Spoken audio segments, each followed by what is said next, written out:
Good morning, Angela. How are you? Good morning, Rachel. I'm doing great. Thanks for having me on today. Yeah, thanks for joining us.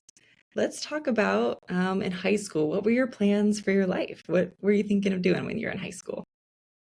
Sure. I was a pretty driven, focused high school student. I had wanted to be a doctor my whole, basically since I can remember. Like that was the only, whenever your teacher is like, what do you want to be when you grow up? Mine was always a doctor. I have family in the medical field and just always had an interest for it, for helping people in that way. And then so focused on that through high school. And then I also had the desire to I was very athletic and into all kinds of different sports. And in high school is where I really found my sort of home, I guess you could say, and my groove in volleyball. And so then I really got hyper focused on volleyball and being the best that I could be. And that's just kind of, I guess you could say, type A stereotypical oldest Hmm. child personality traits. I have all of them. I fit the stereotype very well. Um, and so yeah, as I went through high school, and just kind of was getting better and better and being recognized for it, then it was like, this could actually be a thing. Like this could maybe take me to college and my mom wouldn't have to worry about how are we going to pay for this? Because college was always the path and the plan. Hmm. Obviously, if you're going to get to medical school, you got to start Hmm. somewhere. Um, but then it was like we started seeing this possibility through potentially volleyball, this could, I might not necessarily pick my college, they might pick me kind of scenario. And that was pretty much high school for me. Like volleyball was my life. Of course, I had friends and youth group and some other things, but pretty much I was the volleyball girl. Yeah. So when you talk about maybe my school will pick me as far as like the recruiting process, are you at that point thinking I don't really have a dream school, like I'm just going to go kind of where maybe I can get some school paid for with volleyball, or what are your thought processes with like that recruiting process? Yeah, so I'm from California, still live here, born and raised. And so when I refer to my medical path, UC Davis is a university in California, pretty well known for its medical field. And so that was my original dream, like that was my focus, right? Like, because as I'm thinking the grades I need to have, how do I, Hmm. that was the college I was aiming for when I'm planning all these steps, right? And then as I was playing club volleyball and starting to get letters from colleges about interest in me and asking for tapes of my, this was back in the day of VHS, asking for tapes of my games and stuff. Um, then it kind of just opened up this other possibility of okay, so UC Davis is not, I mean, that's not probably gonna be the ones pursuing me for volleyball. Like I wasn't Hmm. top tier where it was like D1 or anything like that, but I was definitely at that level where there was some scholarships potentially available for the colleges that were interested in me. And Texas Christian University was one of them. And so that kind of became the new door that I was looking at and focused on, was okay, okay, I could see it's a Christian college. I'm a Christian. That matches this. Hmm. And even if they don't have a strong medical background, you have to do all of your undergrad, basic stuff anyways. And so it really wouldn't necessarily matter where I got my bachelor's degree Hmm. from. And so that was kind of where the focus was for a while and just opened the door in a different way. So is that where you ended up attending, or were there any other things that happened that kind of skewed that path? Yeah, it's definitely not. Hmm. My spring of my senior year, so as I mentioned, I played club volleyball. And so after our high school season had ended, now we're in club season. Did not yet have an official um, accepted, I hadn't signed any contracts or anything Hmm. with Texas Christian. We were still just kind of in the talking phase. But then I tore my rotator cuff in club volleyball on my shoulder, my right shoulder. And for me, that was enough of a setback that it was just this door's closed. Yeah. There's tons of athletes that can recover from something like a rotator cuff tear and come back and still play college ball or go beyond. Um, Knees and all kinds of things, right? But for me personally, I was starting to even almost feel a little bit burnt out. I was starting to see my mom, like, lots of things that happened in life were like my mom and my parents had divorced, my mom was remarrying or dating. She was starting to the guy she was dating was traveling the world, so that was opening my eyes to like, wow, there's world beyond California. Mhm. And in the meantime, I had gotten acceptance letters from the colleges that I had applied to in case the Texas Christian thing didn't work out. And so I had been accepted to UC Santa Barbara and UC Irvine in California.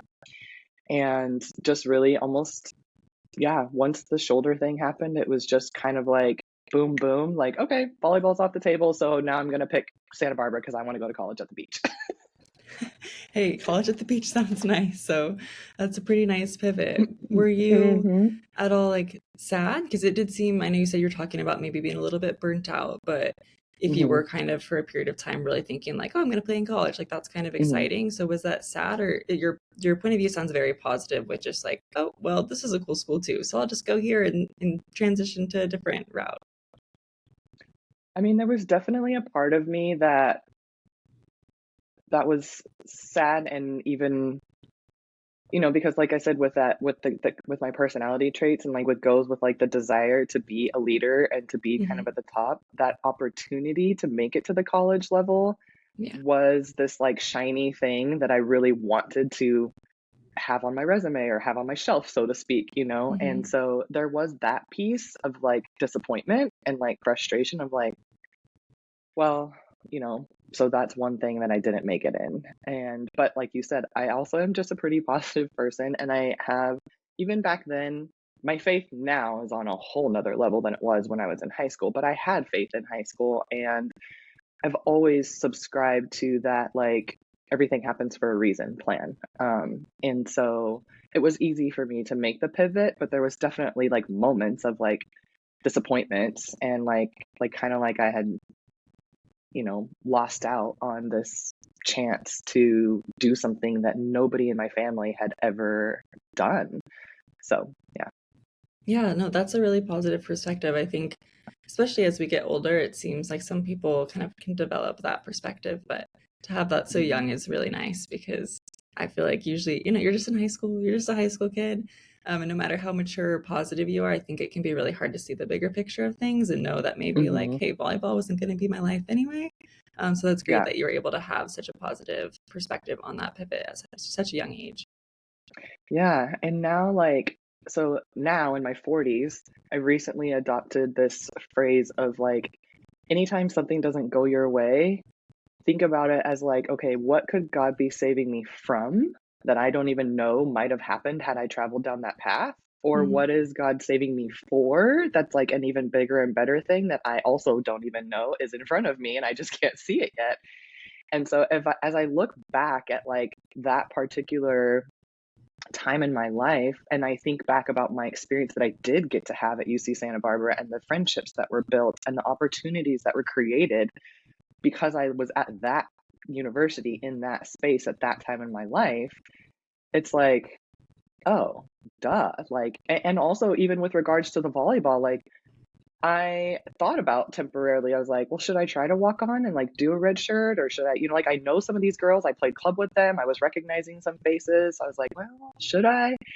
And ultimately I decided not to because as I got to know the girls, like volleyball was their whole college life. Like they Mhm. had no life outside of it. That particular coach at the time dictated even like what they would eat. She dictated their schedule for the day. She was a part of like her and her staff dictated what classes these girls would take so that they had the perfect schedule for their workout times, for their, like all the things for the team. And I would have like suffocated under that kind of Mhm. coach. I would have been so unhappy, and I would have wanted to quit, but I wouldn't have quitted because I'm not a quitter. And like that's I'm very prideful and stubborn, and I will just suck it up and get through even the Mhm. worst things.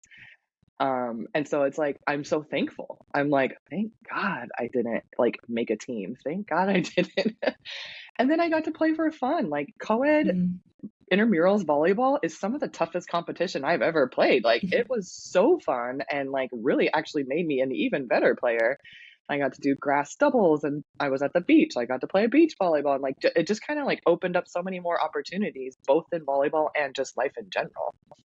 Yeah, no, that's great. I think the thing about intramurals too, um, I mean, college is supposed to be for fun, right? But I think there's a lot of programs where, like, players, teams, or coaches, wherever that's coming from, you kind of lose Mhm, the fun aspect of it because it is more competitive in the aspect that it's, you're getting paid to be there, it's an official mhm, league, things like that. So the fact that you can actually truly, like, kind of go back to just playing for the love of the game in intramurals is yeah, something that I think a lot of people seem to enjoy in college. I for also love the sure. perspective that you bring on about just thinking about the people you met. I think that's something I believe in myself is it's hard to be like, oh, I wish that didn't happen because if that meant you didn't meet these group of people, like I wouldn't want that.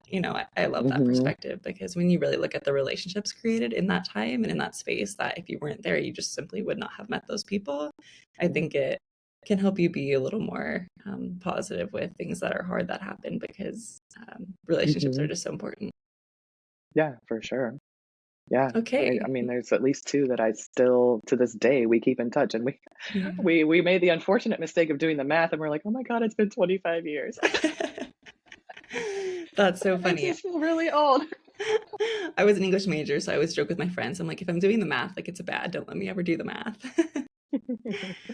All right, so you're at UCSB, and Mhm, you're starting your path. You've decided you still want to become a doctor, right? That's still the plan for mhm. you. And it sounds like the flexibility and like being able to truly choose your own schedule, not have that dictated by a coach is something that's valuable. So you're getting to actually take the classes that are classes that you see as foundational for getting into med school and things like that. So how's school going for you? Yeah, that was a big wake-up call in life. I grew up going into from a really small town, and so obviously small high school, limited, like, opportunities. So, like, when I Mhm. got to college and I'm meeting people that are, like, freshmen, but almost technically in their 2nd year based on credits, I'm like, "How did you get credits before you got here?" Like, I had no clue that, like, Mhm. AP was even a thing, and, like, I was so clueless. Like, country bumpkin was definitely, like, what I felt like. And so the rigor of college classes was a bit of a wake up call. Freshman year, I got my first D I've ever gotten on anything. Like prior to that, I'd never even gotten a D on a test, let alone Mhm. as a like trimester grade in a class. And I was Yeah. devastated. Called my mom. Like, should I even be here? Do I need to come home and go to JC? Like, like so upset. And the D happened to be in one of the classes that so when you enter into a college pre-med, they put you into all these what they call weeder classes, and it's basically to weed the people out that aren't going to cut it in medical school if they can't get at least a B plus or higher in these core classes. And anatomy is one of them. Organic chemistry is another one. Um, I'm sure biology was probably one of them. And the first D that I got was actually in my anatomy class. And so I knew I was like, okay, well, I have to retake it. So Mhm. that in and of itself was a whole different concept of that just that level of like failure, right? Of like, Mhm. oh, I didn't do what I was supposed to do. I didn't make it happen, even though I tried. Yeah. um and then the organic chemistry came around and that was sophomore year because biology was freshman year and I managed to do the B plus barely. Got the B plus in anatomy freshman year, then I got to sophomore year, so I'm still on track all through freshman year, even though I kind of had that little minor setback of the D and just kind of questioning things. Mhm. I was able to still stay moving forward towards that, and then sophomore year is when I had to take organic chemistry, and I don't know. There's something. It just my brain did not click. It's a very like you have to almost like be able to picture things and put them together to see how these Mhm. bonds or whatever will work. And I just didn't have that. I had a professor that taught on a chalkboard still, believe it or not. And I got another D. And so then I was like, oh, okay, I have to do this. So I started studying more, switched professors, took it again, got a C. I'm like, okay, I have one more chance. At that point, I had to meet with a guidance counselor.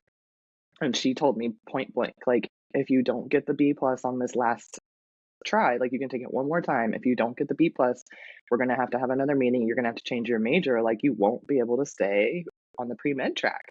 Mm. So the pressure was on, and I was it was weird because I was also simultaneously experiencing what I call a freedom high phase of life because I had like practically raised my brother and sister. And Mm. again, like I'm the oldest. My mom was working, I shared the story of my parents getting divorced. She had not remarried yet. So single mom raising three kids as a nurse, working tons of hours. And I took on the responsibility of like my brother and sister and kids and all the things.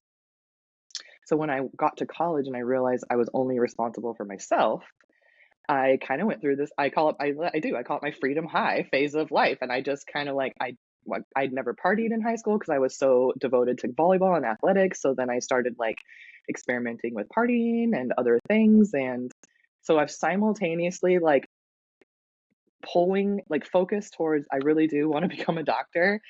But also at the same time, like, this is so fun. Mhm.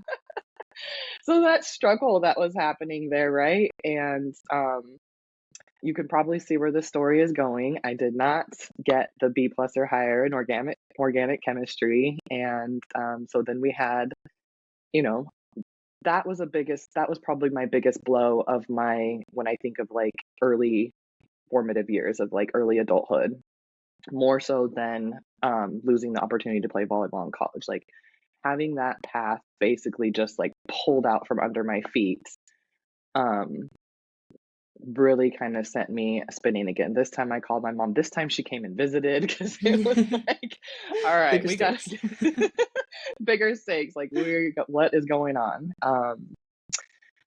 So yeah, it was. I mean, obviously now I'm in my 40s and doing really well. I had a great successful career in education, which was highly unexpected. But at the time, I mean, I even have a tattoo on my back that's Japanese Chinese symbols for healing. Like that's how certain I was going to be a doctor.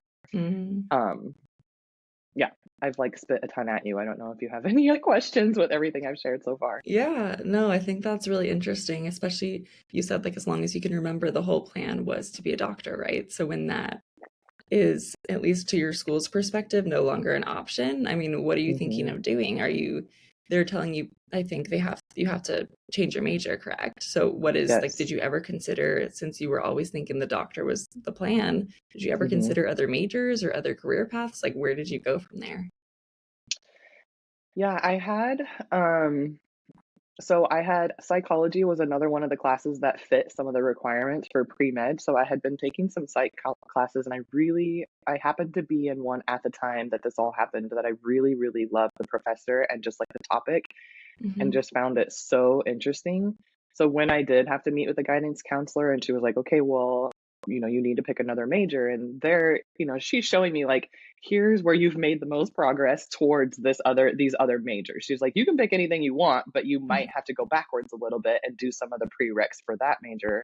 Versus if you look at these options, you've pretty much been progressing on that same track Hmm. with the classes you were taking, and psychology was one of them that I'd already been pretty much progressing towards. And so that like that plus with the visit from my mom and just talking about like the future and like tapping into, as moms do, like, but you're, like, let's look at your other options. Like you're good at this. And so for me, counseling became a possible career path, or psychology, even like at the higher level of like being a school psychologist or being like a family licensed marriage and family therapist. Because another just sort of like gift of mine, what is intuition and perception. And as I have mentioned now for like the third or fourth time, my parents got divorced when I was 15. Well, I was one of their counselors, unintentionally. Like I at 12 years old, if I was in the car alone with my dad, he would bring up stuff that he was Mm. like frustrated about with my mom, or maybe I would ask, I don't know. Like I could probably pick up on the fact that there was tension, and I might have even asked. I don't remember the details, but I just know that like I would recall having these types of conversations where I was the one bringing the other person's perspective to the scenario. And then vice versa with my mom. It'd be like, yeah, but you have to remember, he wasn't raised like you working on a farm. He was raised with a silver spoon in his mouth. And I was like 12.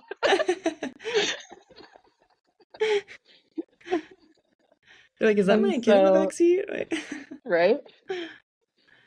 And so, like, just like kind of embodying that, like embracing that, not embodying, but like embracing that other gift and that other area of life that just seemed to come naturally for me. I was like, yeah, I could see myself doing that. Like, I enjoy Mhm. being the friend that people go to for advice. I like to be kind of in the mix of things and be a problem solver and help in that Mhm. way.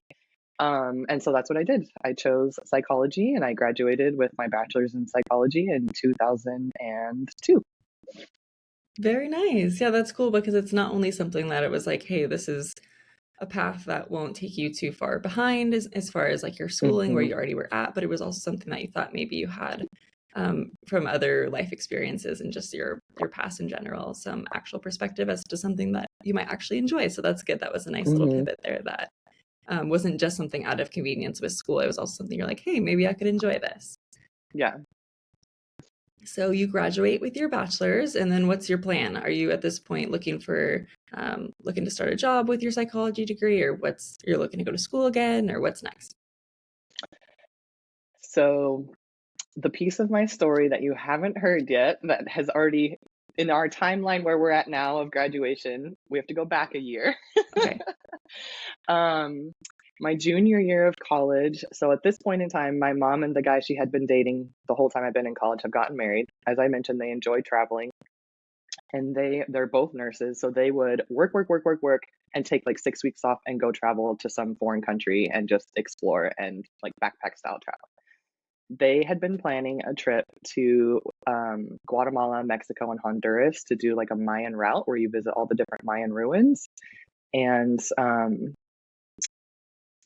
I came home for a winter break, junior year. We're talking about it. I was in Spanish, my prerequisite Spanish classes at the time, and they were asking house classes, blah blah blah, and it just the topic came up of like, Spanish is such a valuable language in California, especially like what like are you going to keep taking it or are you just going to do the bare minimum, blah blah. And I was like, nah, I'm just going to do the bare minimum. Like I don't even feel like I'm hardly learning the language, just conversation. And it was like, well, if you went with us on this trip, like live traveling there and then the deal was living there, like you would really probably learn at least a foundational level and it would really Hmm. add value to your whatever career you pick. Like just being bilingual is such an Yeah. asset these days.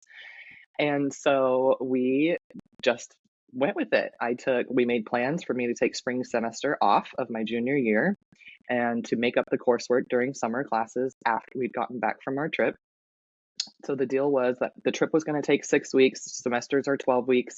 I couldn't go back to Santa Barbara with no classes and just party all the time.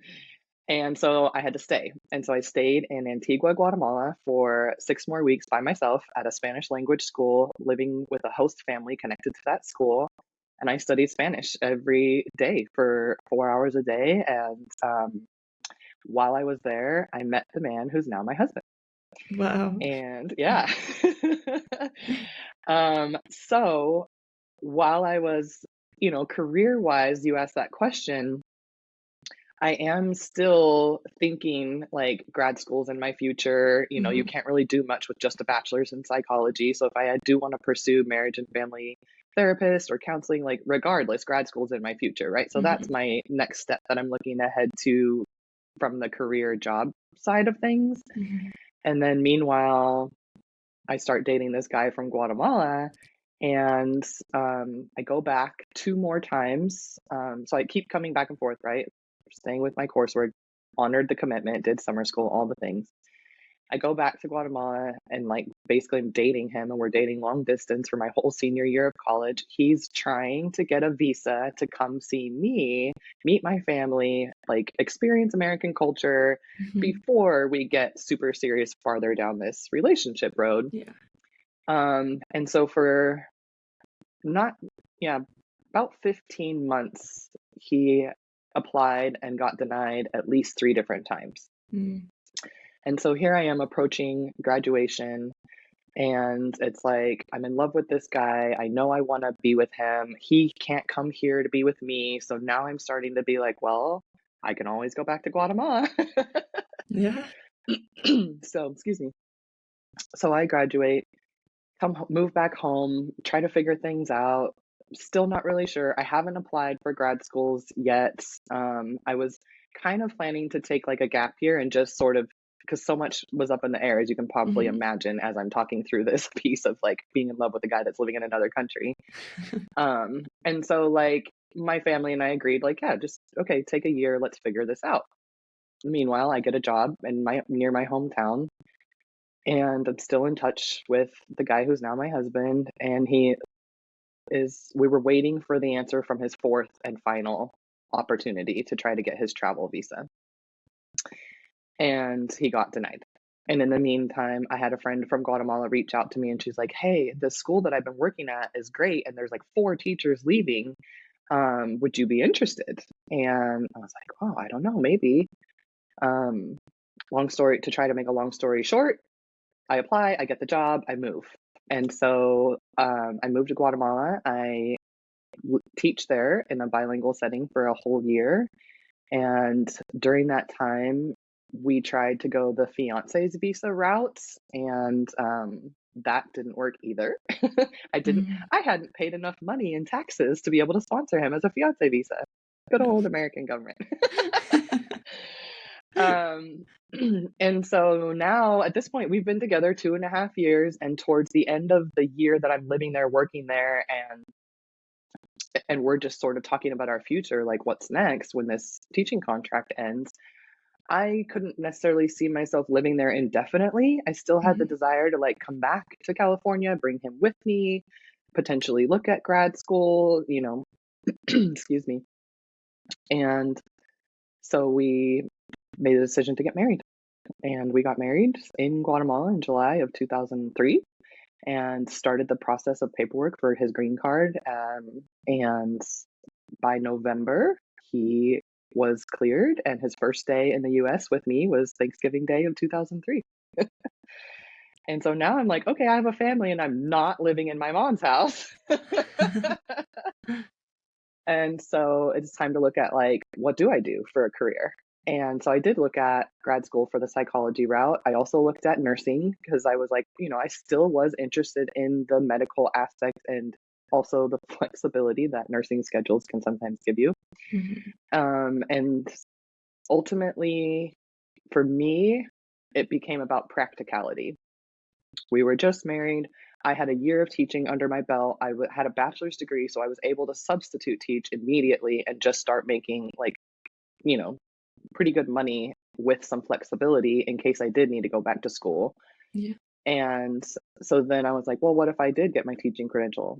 And ultimately, it came down to 4+ years for a career in psychology, um, minimum 2, more likely on the 4 end for a nursing certification, getting my RN, and then 18 months for um, teaching credential, going to classes at night, so I could still work. Mhm. So I picked the path of least resistance and the quickest one to a career with, stability and income and all the things, and became a teacher. That's great. And so when you were talking about like your first job teaching in Guatemala, are Hmm. you enjoying teaching at this point? I know it's kind of just a job that was sort of convenient for you based off your situation with your now Hmm. husband, but what were your thoughts with that? Was it like, oh, maybe I could enjoy a career in teaching? Because a lot of the things that you're talking about earlier, as far as like helping people and being a sounding Hmm. board, and a lot of those things that maybe are helping people in the med school or maybe helping people in psychology can also be translated to that teaching field. Were you feeling any of that when you were teaching? Yeah, I definitely was. Like, I enjoyed it. And granted, it was a different experience than what teaching is like here in the US. Mhm. But I found that like I liked working with the kids. It came pretty naturally to me. Like I had good instincts, you could Mhm. say, when it came to like lesson planning and classroom management and just making things fun and engaging. Um, and then I also discovered that like I like the collaboration piece of just like working together with the other teachers to create experiences for the kids, or like for me, since I was at a bilingual school, I had a Spanish speaking teaching partner. Like we literally shared the same two groups of students. So I would have first grade and do English only lessons with them in the morning, and she would have second grade doing their Spanish only portion of their day. And then we would flip flop, and I would get the second graders and do the English stuff all Mhm. over, but with second grade, and she would take my first grade. So I realized that like I enjoyed that aspect of like having another adult to collaborate with, to brainstorm with, to laugh with, to share, because teaching is also hard no matter where you're at. But when you have people there that are in the trenches with you that care and, similar goals, desires, even personalities, then it can be fun, enjoyable. And so, yeah, that is why a teaching credential even came out in the open as a possibility in the first place, because I Mhm. did realize like while it was never my passion. And I always, always, always knew if I go down this path, I just know it's not going to be a forever career, but it Yeah. could be a really great for now career. And who knows how the for now season of life will last, but at Yeah. least it's like it's a career. It's like I said, I was seeking stability. I was seeking consistent paychecks and health insurance and all the things. And knowing that I wanted to be a mother eventually, like being in the school system and having the same schedule as my kids, summers off Mhm. together, like all of that was things that I had thought about, right? Like I tried to, before I made the official decision, I tried to like put myself future forward as many years as I could and sort of play the what if scenarios. And that was another factor. So yeah, definitely like felt like teaching, there was a part of me that it was also just like you said, all these other traits that I've already talked about lend themselves to teaching as well. So yeah, that was definitely a factor. Yeah, that's great.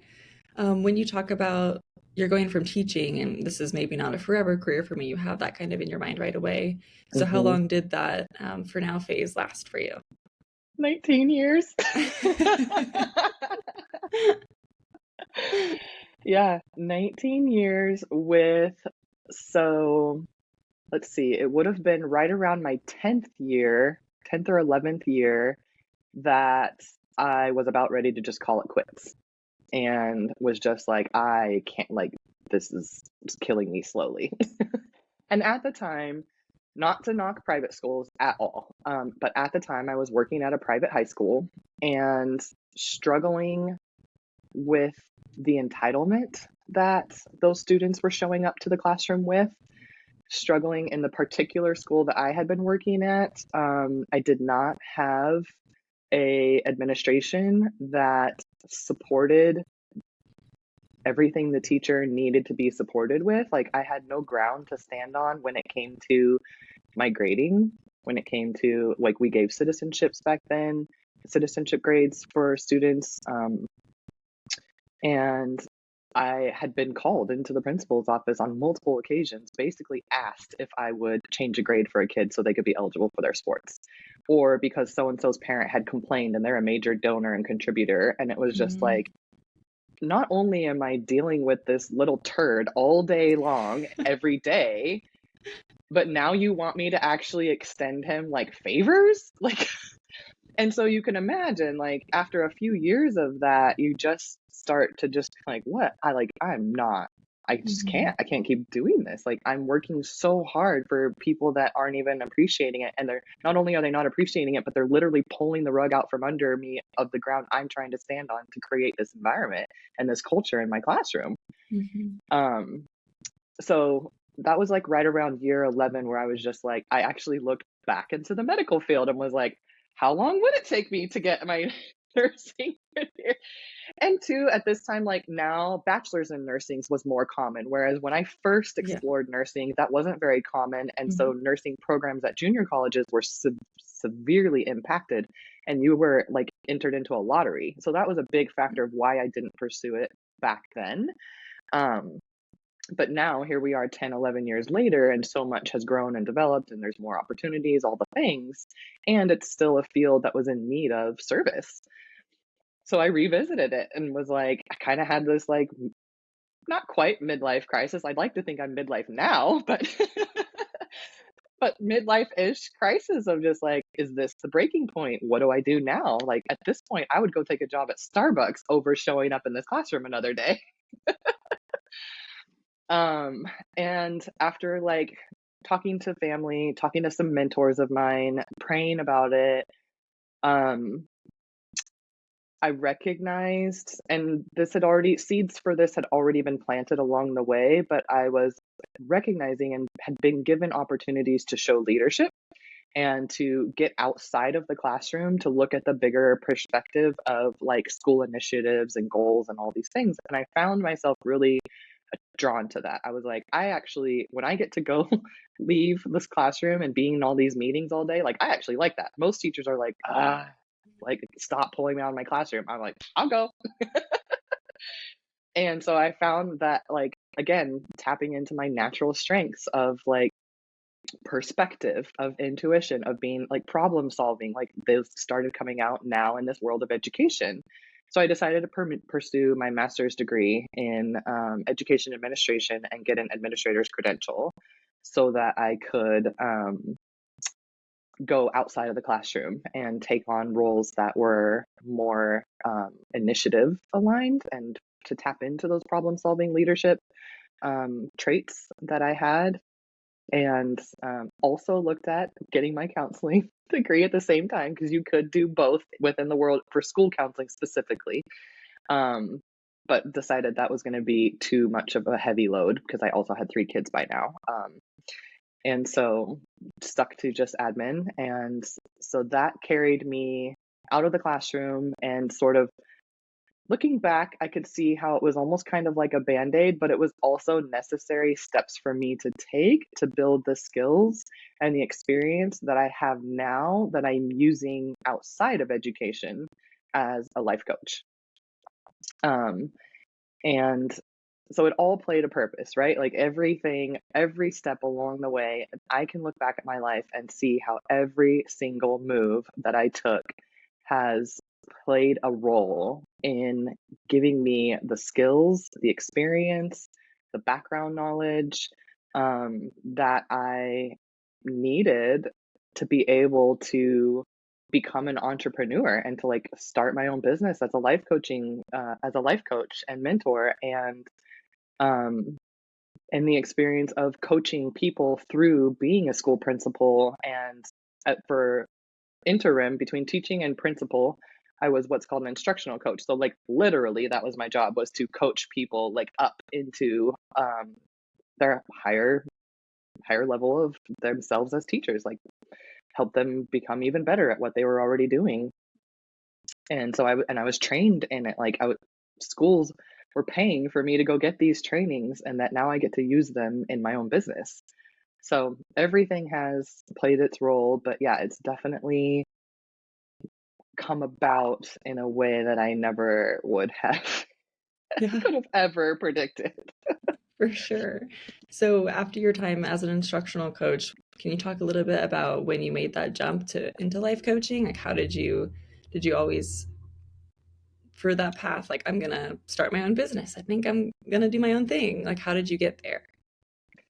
Um, like it was a completely out of left field thing. Like it was, there's no other way to explain it other than it was completely God orchestrated.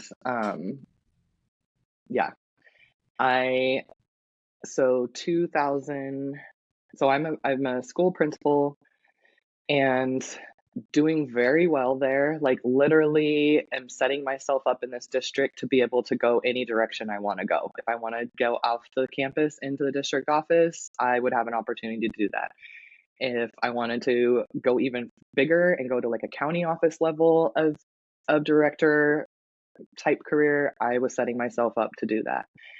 And so again, kind of like I always, you can probably tell by now, I'm like major planner and kind of always looking ahead, looking ahead. And so I was doing that with this job. And when I took the job as principal at the elementary school I was at, in my mind, I was giving myself 5 years. I want to stay here for at least 5 years. The staff has had turnover after turnover after Mm. turnover. and they have not had any kind of consistency or culture on this campus for almost a decade.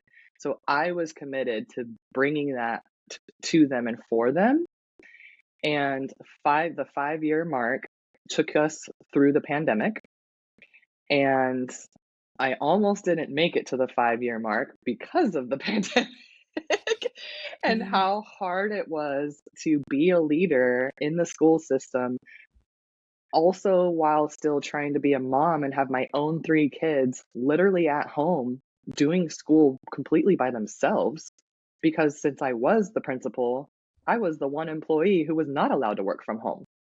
And Mm, so here I am, like, I have the degree, I am an educator, I have the experience, like, this is my job. And I don't get to be here with my kids to help them through this season when they don't actually have teachers other than someone on the other side of a screen. mhm, And so that part right there almost kept me from hitting that 5 year mark. But as I have already mentioned, I'm pretty stubborn and determined. And I just barreled through. But it was, it was at the detriment of the emotional stability of my family, and mhm, our relationships were deteriorating. My marriage was deteriorating. And so that 5th year, as things are returning back to normal and kids are back on campus and we can see we're getting to, like, we're just one step away from that light at the end of the tunnel, so to speak. And so but meanwhile, my home life is falling apart, right? Like, professionally, I made it through, I can breathe a little bit easier, but meanwhile, now I have this massive thing that has developed. And I just cried out, like, in desperation. I was like, God, I can't, like, show me something, like, what's next? We, what's next? We've always been on this idea that this is not forever. So I'm ready. Like, anything. What's next? Starbucks came back to mind again. I was like, again, I don't really care. I will go wherever you lead. It doesn't have to be 6 figures. I don't even have to use my master's degree. Like, open the door. mhm, And obviously my mom knew that I was struggling with this. Different family members knew, and she sent me a Facebook post from a former boss of hers who was wanting to speak to women specifically that were tired of being on the hamster wheel and giving their lives to corporate when their families at home were suffering. And so my mom was like, "You should do this interview. Like, I trust her. Like, she's a phenomenal lady, blah, blah, blah, blah." And I was like, "All right." And she was like, "And plus she's paying $50 for it." So I was like, "All right, nothing to lose. I got to make $50 and it's an hour of my time." yeah, So I hopped on this call, and she was doing what's called market research for her industry of, like, pulling women out of corporate and showing them that, like, you can take back time freedom, you can have financial freedom like you already have, but now you can add the time freedom and give the time back to your family, be present, all the things. And she asked me this key question: what would you want to be doing if money weren't a concern? Like, what would you want to be doing? What are some of your dreams? Think big. And out of nowhere, life coach came out of my mouth. I didn't even know, like, never really had even heard of it, didn't really even know that it was, like, an actual career.